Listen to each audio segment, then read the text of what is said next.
Hello detectives, and welcome to my video for February. This is a very important month for me and for all of you too, because this month, 100 years ago, was the first moment that any women in the UK could vote. Now, it wasn't all women, it was just some women over the age of 21, but this month, 100 years ago, was the first time that any woman in the UK could vote at all. And that paved the way for what we have today, which is, of course, that every single person over the age of 18 can vote. This was such an exciting thing. This took many, many years for the women of the UK to convince the men of the UK that of course they're equal citizens, of course they should have equal rights and equal responsibilities as men. Of course, we are not at total equality yet. Women are still paid less than men for doing the same jobs. Women are still expected to do most of the housework and to look after children.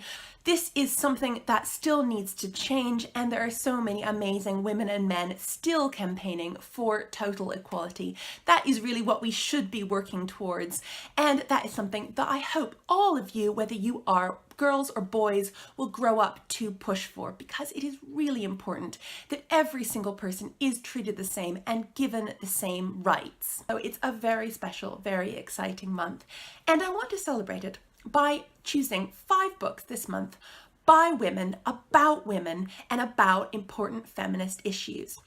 Each of the books I've chosen I think are fantastic for various different reasons, and each of these books have brilliant women at their heart, whether they are fiction or non-fiction. And the first book I've chosen this month is Fantastically Great Women Who Made History by Kate Pankhurst. Now, Pankhurst might be a name that you know if you know about the history of the suffrage movement and the suffragettes, because the Pankhursts were some of the most fantastic and bold and determined suffragettes. And Kate Pankhurst, the author of this book, is one of their descendants, which is super cool. She's also a really wonderful author and illustrator and a really nice person. So I am so pleased that she's created such a great history book for all feminists age 6+. Kate has chosen so many phenomenal women from history to talk about, many of my favourites including Boudica, Harriet Tubman, Josephine Baker and Mary Shelley, but I do want to talk specially about one of my very favourite historical women, that is Noor Inayat Khan. She is fantastic, and she is especially interesting, I think, to all of you who would like to be a detective or a spy like Hazel and Daisy. I am obsessed with Noor Inayat Khan, and I really wish that I could have talked about her in my book about code breaking and famous historical spies, Crime Buns and Crime, but I couldn't, only because she doesn't fight until World War II. But in World War II, she becomes one of the most important British spy heroes. She is Indian by birth. She was a children's author. You can already see why I like her. But in World War II, she was enlisted and she went undercover in France as a spy. Now, Noor was not really a character cut out to be a spy, you would think. She was raised to be very kind and good to everyone. She was raised by her father never to tell a lie. But even so, she took on the challenge. She went underground in Paris as a radio operator, and she absolutely smashed it. Most radio operators only lasted 6 weeks. Noor lasted months and months. Even though she also wasn't very good at disguises, at one point she decided to go undercover by dyeing her hair blonde, and as an Indian woman with blonde hair in France in the 1940s, she was pretty recognizable. And all the same, she gave it her absolute best. She was smart and brave and brilliant, and she sent a lot of really important messages to the British forces before she was caught.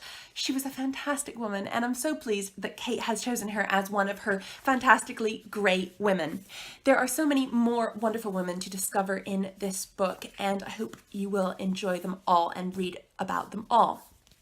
This is a book for you if you love real life stories that seem as strange as fiction. This is a book for you if you love finding out about great people in history and finding out what women could do even when everyone was trying to make them not do anything at all. The next book I've chosen is a fiction book, and it's a book of short stories. It is Make Some Noise.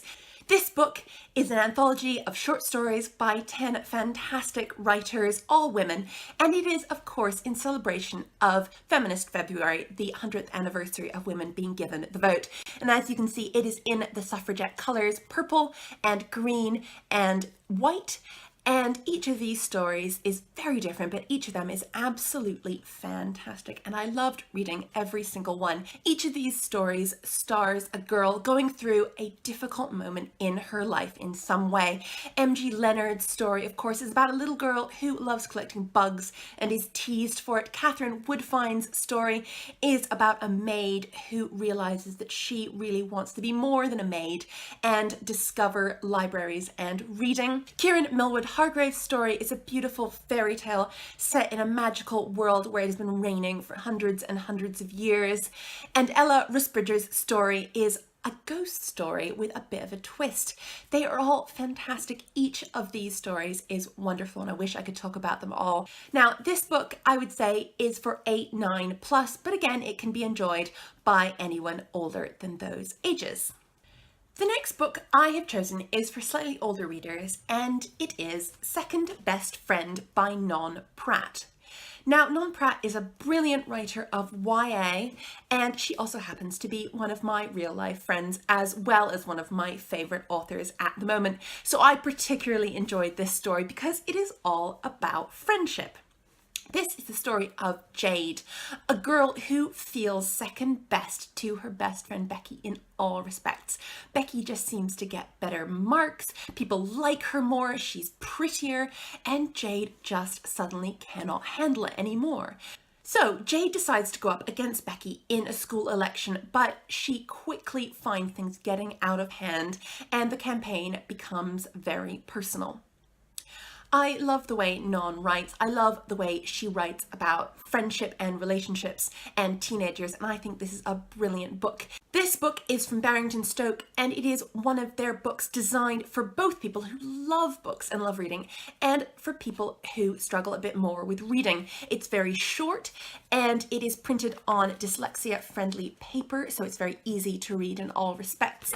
But it is a fantastic story, and whether or not you do think you enjoy reading, I think you'll love this book. I would say that this book is for 12 plus, for anyone who enjoys YA fiction, contemporary stories, books about friendship and school, and who enjoys very funny books. The next book I've chosen is also about best friends, and it's also a YA book. It is Goodbye Perfect by Sara Barnard. Now, this is a book that I got a while ago. This is a book that I read in proof copy, and this is a book that once I started, I could not put it down. I finished it in a day. I thought it was brilliantly written. It was so exciting. It was so heartfelt and realistic, and I completely loved it. Sara is a really good writer, and I'm so pleased that I was given this early. This is a book about a girl called Eden whose best friend Bonnie is perfect. Bonnie gets amazing grades, she's really polite, she's really nice, she's really good at extracurricular activities, she never puts a foot wrong. On the other hand, Eden is not perfect at all. Eden is messy and loud and naughty, and she doesn't get good marks in school. She comes from care. She is being fostered by her adoptive family when the book starts. She's had a very difficult life, whereas Bonnie's life just seems absolutely perfect. Until one day, Eden wakes up and finds out that Bonnie has run off with her boyfriend. Now, this boyfriend is someone that Eden has never met. She's only heard about him from Bonnie. Bonnie doesn't seem to really want to talk about him. And Eden doesn't know why, and then it slowly starts coming out that the boyfriend that Bonnie has run away with is not a boy Eden and Bonnie's age. It is a much older man, and in fact, it is Bonnie's teacher.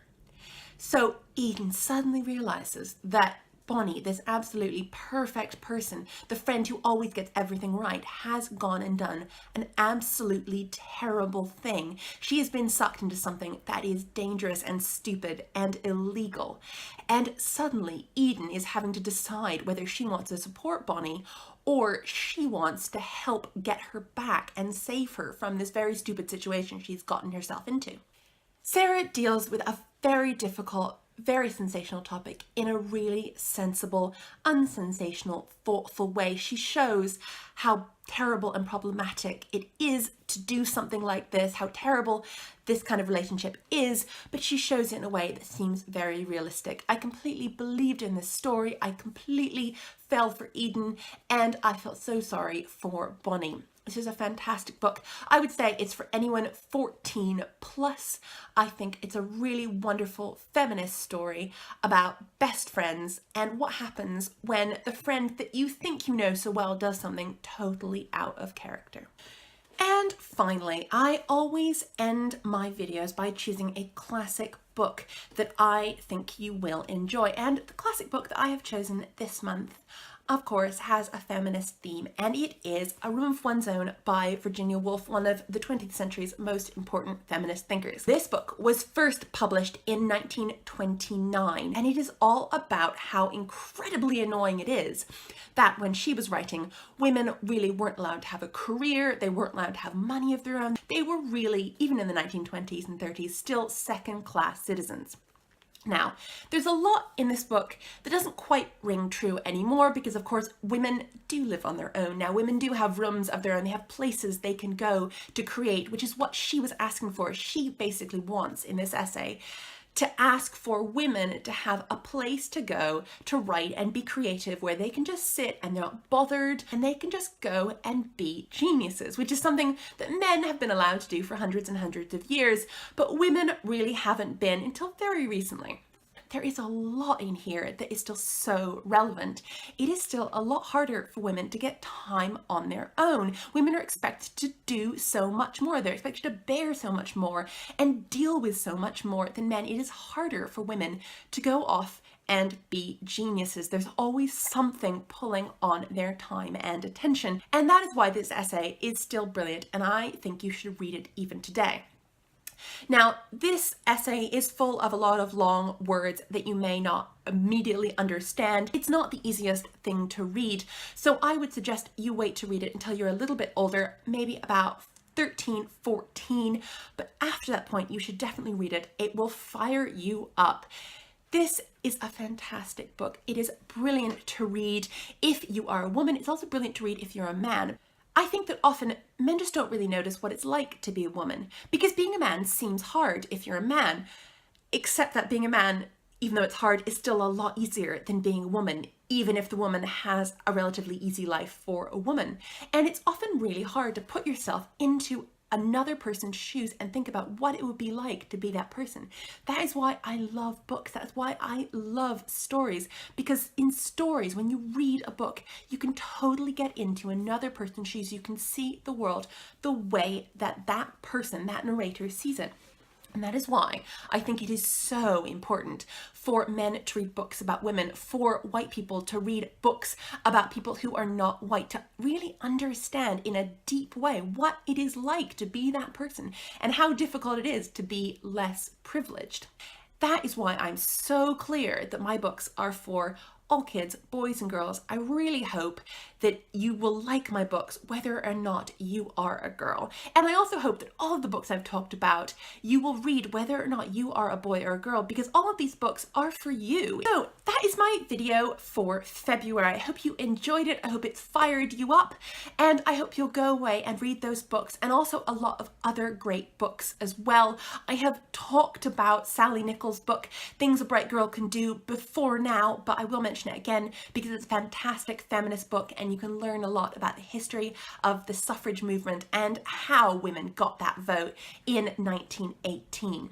I hope you all have a really exciting month. I certainly am having a wonderful month because, of course, this is the month that my new book, A Spoonful of Murder, comes out. Very handily, it is in suffrage green, which is lovely, but this came out on the 8th of February, so it is now everywhere in stores in the UK and Ireland. If you read it, I really hope you enjoyed it. I loved writing it. I hope you'll tell me what you think. And if you want to know what's next for Daisy and Hazel, now this book is out, I can assure you that this is not the end for my two fantastic detectives. There's a lot more coming for them, and I'll be able to tell you what those things are very, very soon. So have a wonderful February and happy feminist anniversary.